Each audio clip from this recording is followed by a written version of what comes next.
welcome back everybody to Torment, Tides of Numenera. Last, episode 20, I believe.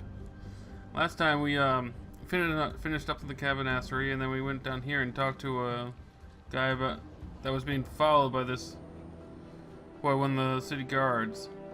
This time we're going to continue, exploring the, cliff's edge. So let's talk to Kung Fu guy over here.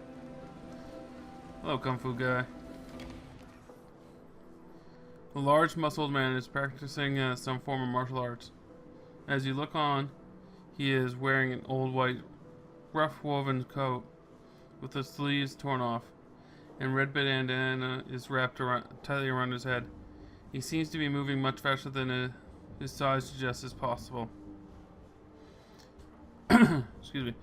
He glides between stances as swiftly as water. His fists are blurring hammers, striking at invisible enemies. His bare callous feet snap and slash at the air like knives. Where do you learn to fight like that? By challenging the deadliest creatures and studying their killing blows, he says. I lack claws or teeth, but I do the best I can. You're very fast. Yes. Adian says the Drebel's gift. His hand slips around an invisible assailant's arm. He snaps it with a stab of his elbow, then crushes his enemy's throat and flips him over his shoulder to the ground. Jessenthum in array, he shouts, spinning over his invisible adversary's corpse to deliver a triangle of jabs to the chest of the next attacker. The entire set of moves took no longer than 4 seconds. He kisses you, staring and smiles. You must be wondering why I'm shouting. Yes. I'm not surprised. I must look like a lunatic. He says before spearing his opponent's jugular with 3 fingers. Canthid thrust. It helps me focus my breathing, my strength, and my will. It reminds me of how weak I once was and how strong I've become. Years ago, I was a starving beggar. I managed to steal a wedge of pie crust and was terrified that someone else would take it from me. So I hid inside the metal structure over there to enjoy my feast. Bit off the bite of the hidden quib, he says, clawing his enemy's eyes. The stale crust started crawling into pieces between my eager fingers, and something strange happened.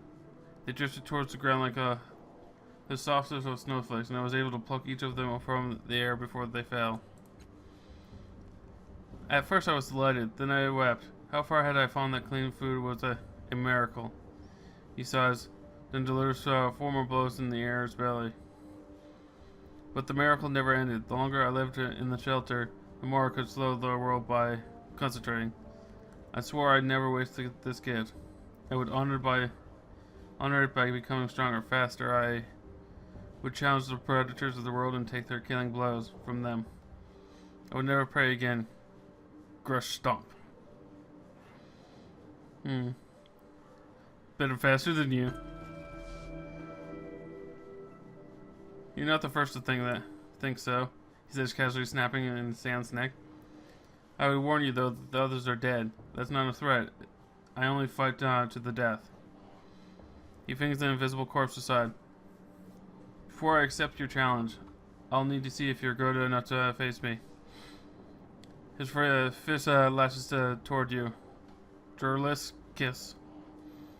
A slow punch for some challengers are braggarts, but they don't deserve death.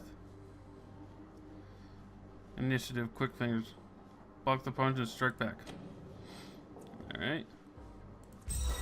Aha! Take this. Success. You bat his fist aside and aim yours at his nose. He lowers his head and touching knuckles off his forehead. I underestimated you, he says, an odd light in his eyes. That won't happen again. Tell me when you're ready for the next round. Alright.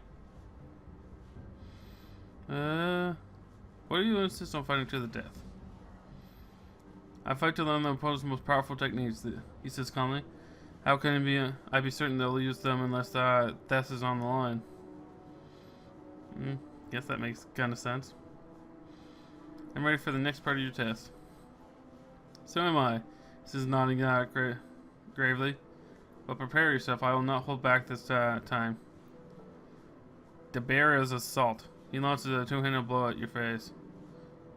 Faster now, but not deadly. Parry and counterattack, you won't see it coming. Aha! Take that. Critical success. Stat pools spent on effort, it restores. Sweet. You lunge into the attack, driving your arms up between his fists and pushing them apart. One hand whips around the back of his neck and pulls him into range of your forehead. Crack! He stones back, blinking, smiling. You're ready. Well, have I passed all your tests? You have, he says, but I will remind you one more time. This will be a fight to the death. He draws one foot back, settling his weight on it. His hands come up and draw apart, tightening into a fist. Are you certain you want to do this? A short fight, one kick at full speed is deadly enough. Yes. Very well, the challenge has begun. He regards you with serene eyes of a predator, just rising and falling. A warm wind tumbles across the stone between you. He flows with it, spinning away from the ground. His foot slices toward your head in a blur. Time slows as if the universe is holding its breath. Cockatine kick. Quick fingers. Fist velocity cast off. Let's go full bore here. Success. You lunge beneath his scything foot and slam your fist into his throat. He tumbles graciously to the ground, choking. Time resumes flowing through you, and you feel some of Aedion's inhuman speed melding with your own reflexes. You have one, Aedion says, when he has regained some of his breath. Finish it. Gain 2 XP. Cast off permanently gained 1 speed pool. Maximum speed pool is now 8. Sweet. And festa. And rob this world of your talent? Never. I see, he says, lowering his head troubled. Perhaps I should have shown my other opponents the same mercy instead. Their talent is lost forever. He staggers back up to his feet and resumes training. Dearest, the man did try to kill you. At least you could do is return the favor. Are you going to be challenging everyone we meet during daring battles? Never mind, don't tell me. I want to be surprised. I do thank you for not robbing the world of his talent. This square is a better place for the sight of him, jumping about and flexing. Bet it is. What is Floaty's triangle thing? Let's go. A little floaty triangle thing. These 3 triangles float serenely above the scuffed stone basin. You can't help but notice that the citizens of Scissors are giving them a monument a wide berth. The largest triangle shines brightly, radiating soothing warmth. The middle, darker one hovers above it, turning slightly away from the first, with what strikes you as a disdain. The third is a small, dryly amused, and so deeply indigo as to be nearly black. Kind of. It's removed from the first 2 triangles. You'll hesitate. You are sensing emotions from the object. Intent. Something is strange here. Well, they are floating flattened triangles, so assuming that's strange in general. Well, what do I know?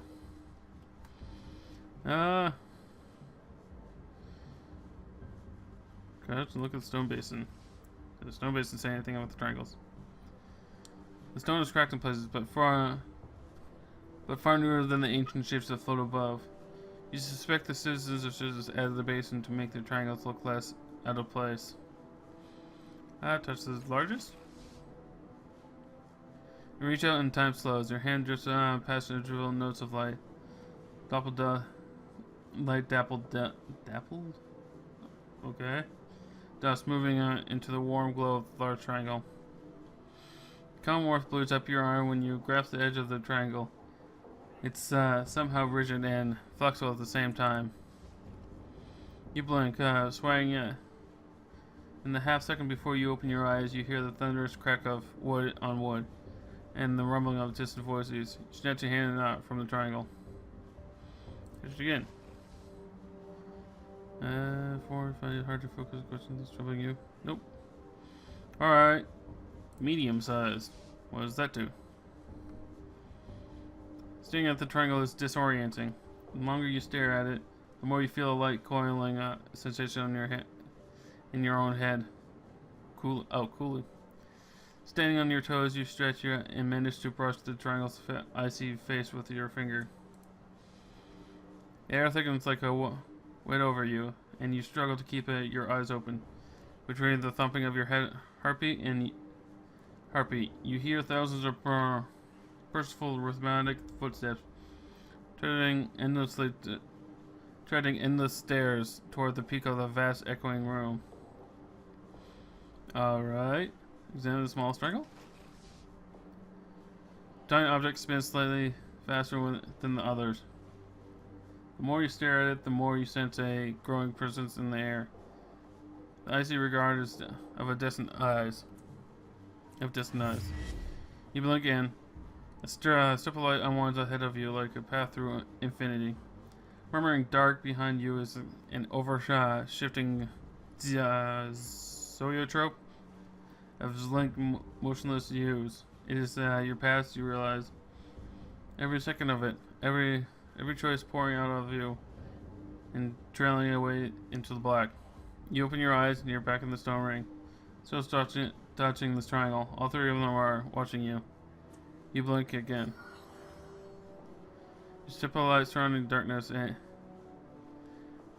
the strip of light, the surrounding darkness and in the valley between the slow pulsing of your heart, you hear the murmurs of countless witnesses. They raise voices of your past and future companions. The heated condemnations of enemies you haven't met yet. And above all, a trio of voices, one warm, one cold, and one dryly practical. You are speaking a verdict, but you can't hear them over the din.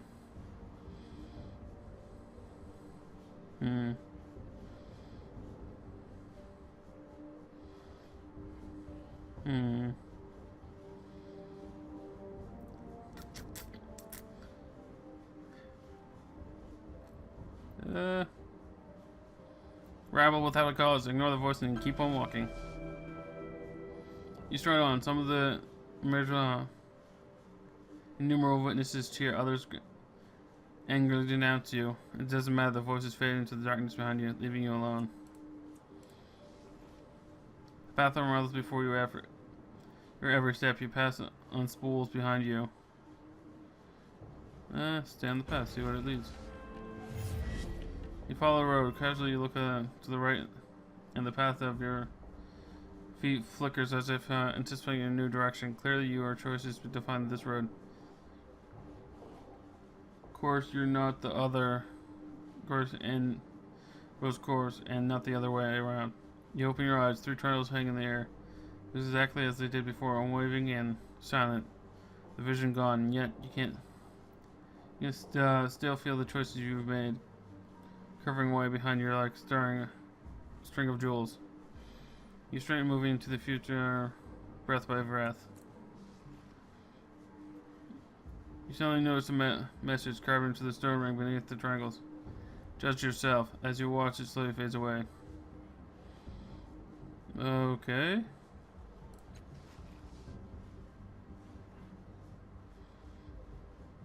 Alright, I guess I just judge myself, whatever that means. I got XP for it, so I guess that's cool. Maybe there was something else I could have done. but I don't know. Alright. How about you? Loss of self. Hello, loss of self.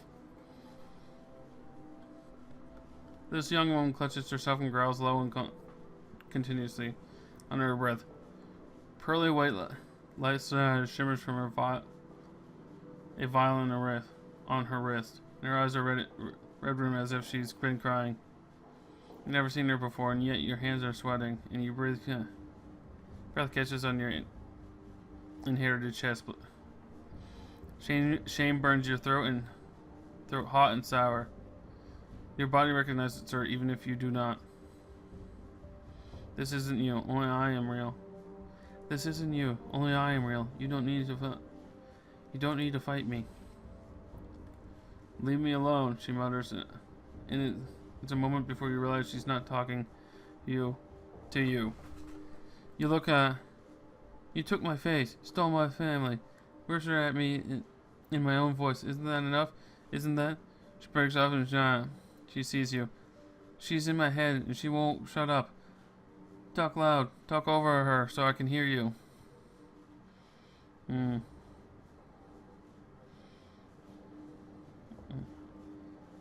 What's the shiny object you're holding?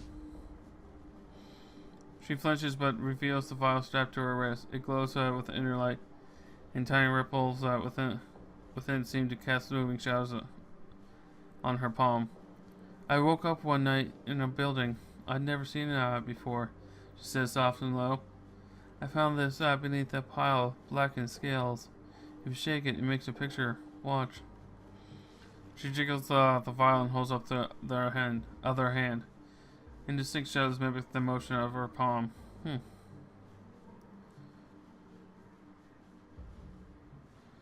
Why are you holding on to it? Because I feel like it was mine. She blurts with then grimaces as if the words escaped her without her permission. At any rate, it's mine now, and I don't need more of a reason than that. It's mine. I don't need more of a reason than that.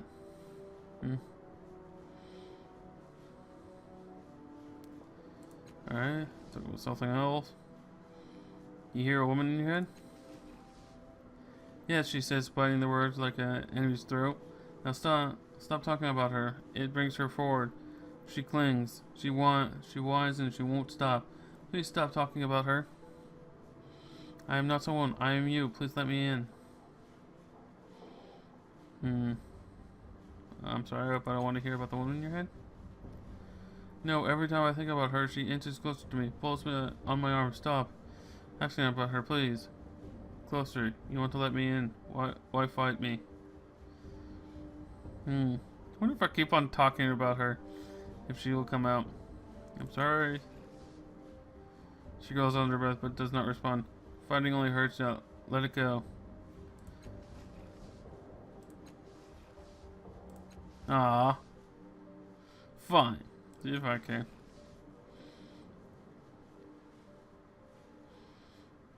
Should I try to take the file? I guess it's probably cipher I can use, but sure, why not? Fuck it.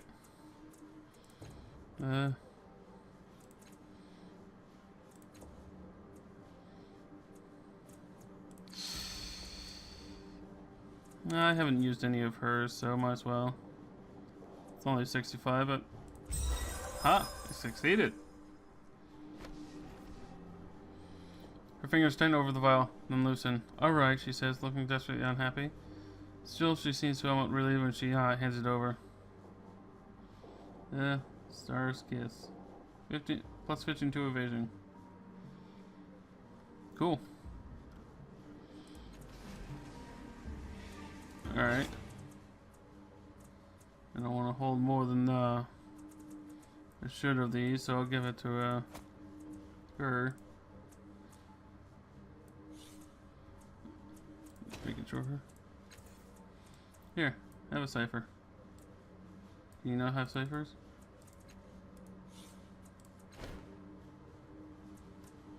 Oh, it's an item of an artifact. Fuck it. I'm gonna take it. Screw her.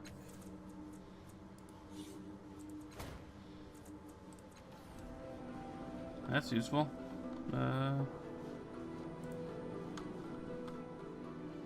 Yes. Building. Now. Ooh, stuff. What is in stuff?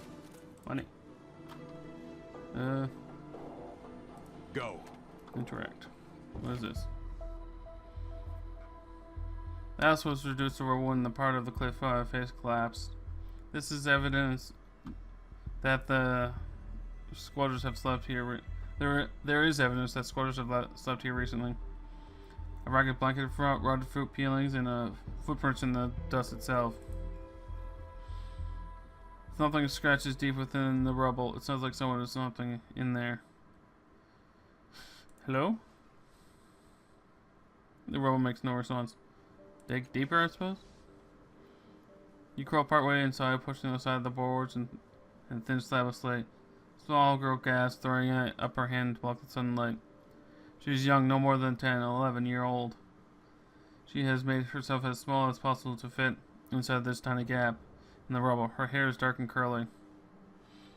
She pulls herself deep into the rubble and away from you. Who are you? She puts a finger to her lips and then she tries to shoo you away. You hear a voice behind her. I told you your patience would pay off, lads. Some thugs stroll over and they all carry weapons on their sides. Then they walk out with a cocky assurance of those who don't expect to need them. I swear I checked this hovel, says one of them. She wasn't here. No one was. How did this draft find her so easily? He gestures dismissively in your direction. Don't fret it, bigger. The thug looks at you up and down and calls you out in the direction of the rubble. Come on, little bird.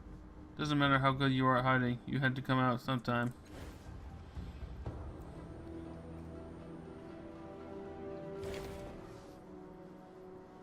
The girl huddles behind you, keeping you between her and the thugs. Even so, it's obvious that she's not sure about you either. Don't let them take me, please! Oh, you're someone important. You have a voice.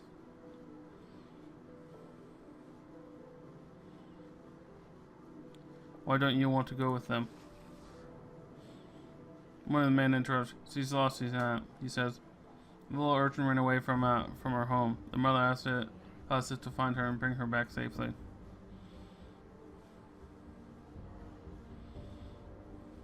Is that true, girl?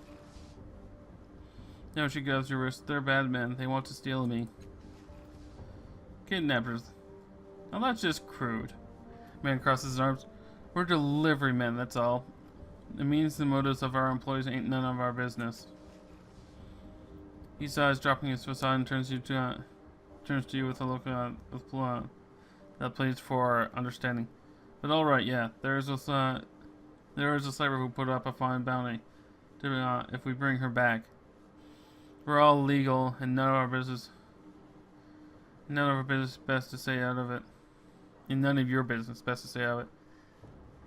He says the words kindly enough, but his challenged colleagues' hands are on their weapons. It's not like I want to work for the slavers, but jobs are scarce as it is. You can't take me here. Her grip on your wrist tightens. He found me. He has the discoverer's right. He raises an eyebrow, and smirk playing on his face. Is that so?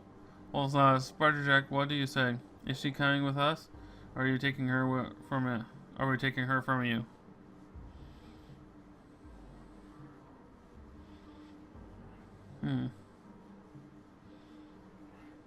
Well, I believe this is the girl we're looking for, so...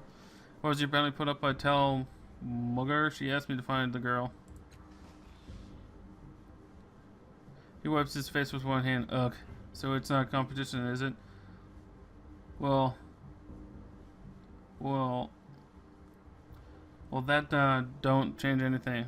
We gotta eat too.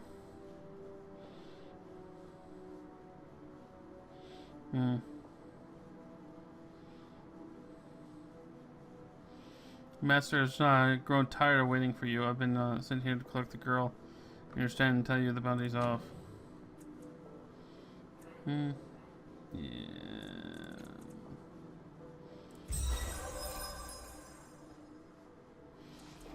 What? The double-crossing, backstabbing, leak nibbler she promised.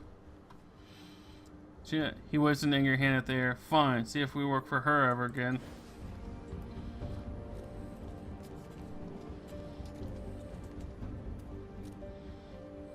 Oh God, thank you. They were going to take me back to that woman. I've never met anyone so cruel. When she found me the first time she even... My apologies. I'm still out of sorts. You have my thanks and grace, sir. Cool. For a moment, it looks like she might hug you, but at the last moment, she seems to think better of it and pulls up short of half dozen steps away. She collects herself and standing straight, with her shoulders back. Then she nods and gestures so polite it's almost formal. My name is Rin. My home and hearth and bread are yours to use. Except I don't have any of those things. She blushes then, looking around self-consciously. Alright. Well, now that we found Rin, we'll end the episode here, and next time we'll talk to her and explore more of this Cliff's Edge. So until next time, remember to embrace the chaos, or you'll go mad. Bye.